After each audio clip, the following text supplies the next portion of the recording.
नमस्कार दोस्तों, स्वागत है आप सभी का हमारे चैनल में, जहां हम आपको देते हैं फाइनेंस और इन्वेस्टमेंट से जुड़ी जानकारी है।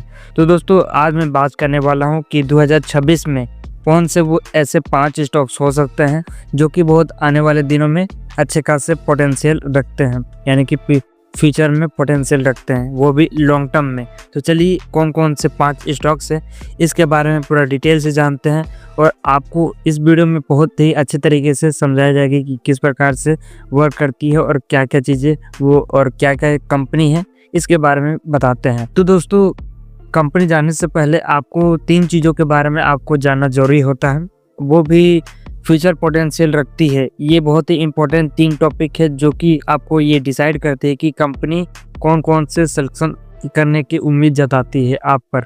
तो देखो, सबसे पहले चीज़ होती है वो है आपका गवर्नमेंट फोकस, यानी कि जब भी आप कंपनी सिलेक्शन करने जाते हो तो क्या वो गवर्नमेंट फोकस कर रही है, जिस पे मान लीजिए गवर्नमेंट जिस पर फोकस कर रही है। जैसे फॉर एग्जांपल मैं बोलूँगा तो ये ईवी इलेक्ट्रिक व्हीकल में हो सकती है, आपका पावर सेगमेंट में हो सकती है, जिससे कि पॉल्यूशंस कम हो। ये अधिकतर गवर्नमेंट का फोकस रहती है, यानी कि गवर्नमेंट का फोकस अधिकतर पॉल्यूशंस पे रहती है। तो ऐसे कौन से कंपनीज है जो पॉल्यूशंस को कम करने की में काम आते हैं, उस पर बहुत ज़्यादा फोकस रहती है गवर्नमेंट का। और दूसरा चीज़ है फ्यूचर डिमांड, यानी से कौन सी कंपनी है जो कि फ्यूचर डिमांड में आती है। जैसे फॉर एग्जांपल एआई हुआ, क्लाउड हुआ, ईवी सेगमेंट हुआ, या फिर बहुत सारी चीज़ ऐसी है जो कि आने वाले दिनों में एक अच्छा अल्टरनेटिव बन के आ सकती है आप पर।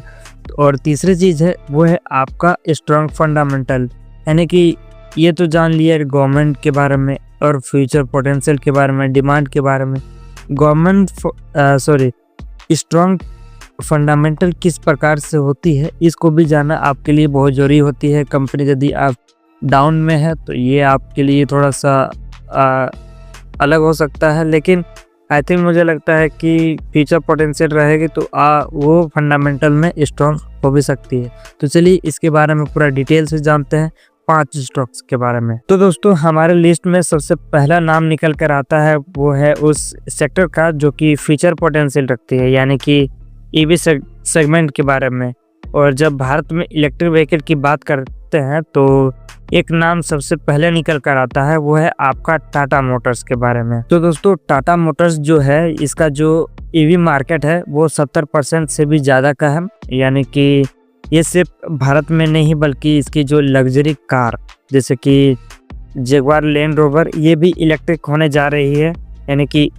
और ये अधिकतर जहाँ तक मैं जानता हूँ ये तो अभी सेफ्टी और क्वालिटी पे बहुत ज़्यादा फोकस कर रही है, जो कि लैंड रोवर पे पहली निकल कर आती है।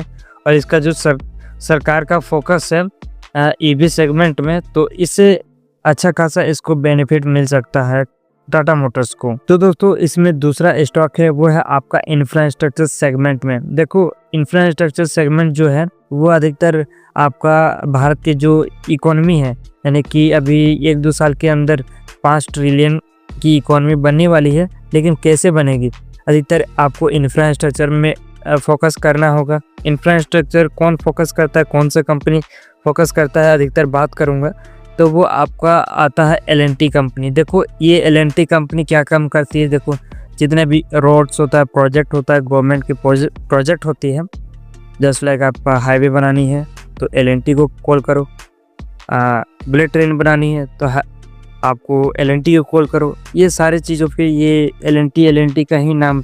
और एल&टी ऐसा चीज़ है जो कि आने वाले दिनों में इसकी काम की कमी नहीं है, यानी कि 3 से 4 सालों तक इसकी काम की तो कमी है ही नहीं, यानी कि ये अच्छा खासा काम कर रही है। और जैसे कि आपका मेट्रो बनानी होती है, बुलेट ट्रेन बनानी होती है, या फिर डिफेंस में खर्च करनी होती है, तो एल&टी ही बहुत अधिकतर काम करने आती है। और इसमें और कुछ उतना है नहीं। देखो, जो 2026 है ये बहुत ही अच्छे खासा इसके हो सकती है। तो दोस्तों, इसमें तीसरा स्टॉक है वो है आपका बैंकिंग सेक्टर से। तो हमेशा याद रखिए कि जब भी इंडियन इकोनॉमी ग्रोथ करती है, यानी कि डेवलपमेंट करती है, तो उसमें लोन की ज़रूरत होती है। तो लोन किससे लेता है, बैंक से लेता है। लेकिन बैंक किस प्रकार से, कौन से बैंक अच्छे माने जाते हैं, तो उसमें से आपका निकल कर आता है 2 बैंक। फॉर एग्जांपल आपका एचडीएफसी बैंक और आईसीआईसी बैंक। देखो ये जो एचडीएफसी बैंक किस प्रकार से अभी काम करता है, कैसे काम करता है, उसके बारे में आपको बताते हैं। देखो अभी जो एचडीएफसी बैंक का जो हाल फिलहाल में जो मर्जर हुआ है उसका हो सकता है थोड़ा सा स्लो चले, लेकिन 2026 में ये थोड़ा सा इसकी जो वैल्यू है वो थोड़ा सा अनलॉक हो सकती है। और एचडीएफसी बैंक का जो नेटवर्क है ये सबसे बड़ा माना जाता है और अच्छा माना जाता है। और एनपीए बोलेंगे तो इसका जो एनपीए है यानी कि एचडीएफसी बैंक का एनपीए है ये बहुत ठीक ठाक है, यानी कि इसमें कोई ख़राब लोन वैसा लिया नहीं है, यानी कि एनपीए भी बहुत बढ़िया है, बहुत अमेजिंग है। और ये इसको ऐसा बोला जाता है कि ये ऐसा आरती है जो कि स्लो तो चलता है लेकिन जब भी चलता है बहुत ही वो कभी रुकता ही नहीं है, ऐसा माना जाता है इस बैंक को। तो दोस्तों अब हम बात करते हैं चौथे स्टॉक्स के बारे में, वो है आपका पावर सेक्टर। तो दोस्तों अभी जो डिमांड है पावर की बहुत अधिक मानी जा रही है, यानी कि फ्यूचर में भी इसकी डिमांड बहुत अधिक पड़ने वाली है। कोई भी कंपनी को चलाएगी तो ये पावर की ज़रूरत होगी, कोई भी इंडस्ट्री को चलाने के लिए पावर की भी ज़रूरत होती है। इसके लिए तो बहुत अच्छे खासे इसकी तो कमी होने वाली है नहीं, लेकिन अभी का जो टाइम है जस्ट लाइक आपका ग्रीन एनर्जी पे अधिकतर फोकस किया जा रहा है, यानी कि कोयले को अब रिप्लेस किया जा रहा है अधिकतर, तो ग्रीन एनर्जी का उपयोग में ला रहा है। इसीलिए सबसे उसमें आपको इस गैप को फिल करती है वो है आपका टाटा पावर। देखो टाटा पावर ये रूफटॉप की सबसे नंबर 1 कंपनी मानी जाती है और ये जो ईवी चार्जिंग स्टेशन हमेशा लगाती है, अलग अलग जगहों पे लगाएगी। अभी क्या है कि अभी टाटा पावर है वो अभी इलेक्ट्रिक व्हीकल लॉन्च करने वाली है, यानी कि लॉन्च कर भी चुकी है, जो कि उसके लिए चाहिए होता है चार्जिंग स्टेशन। लेकिन चार्जिंग स्टेशन किससे चलता है? पावर से। लेकिन पावर क्या होगा कि उसको चाहिए होता है चार्जिंग को लगेगा पावर, तो इसी चलते इसकी सेगमेंट में अच्छी खासे देखने को मिल रही है। और इसकी जो कंपनी में डेप्थ का लेवल है वो बहुत ही कम देखा जाता है, जिसके कारण कि 2026 में जैसे जैसे सोलर और ईवी चार्जिंग की डिमांड बढ़ेगी वैसे टाटा पावर्स की भी डिमांड धीरे धीरे बढ़ने वाली है, यानी कि ये बहुत ही अच्छा खासा खिलाड़ी बन सकता है पावर स्टेशन में। तो दोस्तों अब हम बात करते हैं 5वां स्टॉक्स के बारे में, वो है आपका टेक्नोलॉजी सेक्टर के बारे में। यानी कि अभी जो दुनिया में भी पूरा बात चल रही है कि रिसेशंस के बारे में, यानी कि मंदी के बारे में। तो देखो मंदी तो अलग साइड है, लेकिन उसमें से टेक्नोलॉजी सेक्टर बहुत अधिक अच्छे से काम कर रही है, यानी कि आने वाले फ्यूचर में टेक्नोलॉजी सेक्टर बहुत अच्छा खासा रोल दिखाने वाली है। आने वाले फ्यूचर में जो भी है टेक्नोलॉजी से ही सब कुछ होने वाला है, तो आई थिंक मुझे लगता है कि ये बहुत अच्छा खासा ऑप्शन हो सकता है। और इसका जो सबसे लीडिंग कंपनी आती है वो है आपका टीसीएस, यानी कि भारत में बात करेंगे तो टीसीएस बहुत अच्छा खासा कंपनी निकल कर आती है, जो कि बहुत अच्छा आपको डिविडेंड भी देती है, इसके बारे में बात करेंगे। और ये आईटी कंपनी का दिग्गज कंपनी भी मानी जाती है। तो चलिए इसके बारे में अच्छे खासे से बात करते हैं। तो दोस्तों देखो दुनिया में चाहे कुछ भी हो जाए, लेकिन टेक्नोलॉजी और एआई सेक्टर बहुत ही अच्छे खासे से काम करने वाली है, यानी कि इसकी ज़रूरत रहेगी, हमेशा रहेगी। और इस टीसीएस ऐसा कंपनी है जो कि ग्लोबल लेवल पे भी फैला हुआ है। इसका जो क्लाइंट बेस है बहुत ही स्ट्रॉन्ग माना जाता है। और टीसीएस इसका जो डिविडेंड है क्लाइंट्स को बहुत अच्छा खासा से रिटर्न्स ला के दिया है।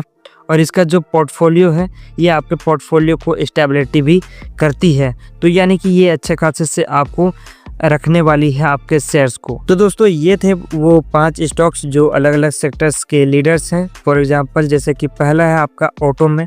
देखो ऑटो में टाटा मोटर्स सबसे पहला नंबर पे आता है।